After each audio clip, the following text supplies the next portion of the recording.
A peonalización do Calvario, impulsada por unha alcaldía nacionalista, supuxo unha das maiores transformacións da cidade de Vigo, avanzando na democratización do espazo público para devolverlle as rúas ás persoas sobre os coches.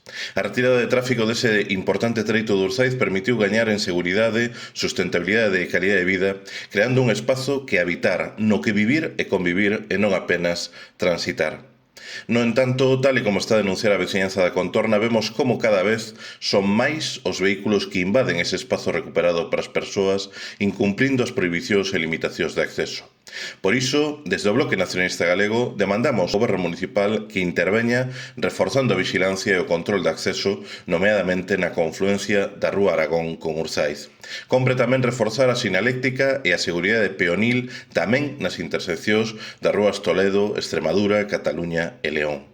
Tal e como reivindicou onte no Día Mundial dos e das Peóns a rede de cidades que camiñan, temos que aspirar a vivirmos en espazos abertos, seguros e limpos, con mínimo nivel de ruído e contaminación, con máis vegetación, espazos cheos de vida.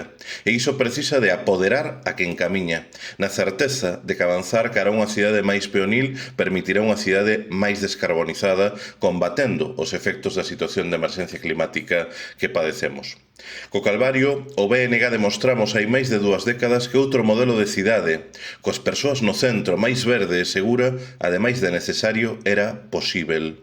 Non podemos permitir que o desleixo e a falla de atención por parte do goberno de Caballero nos faga retroceder.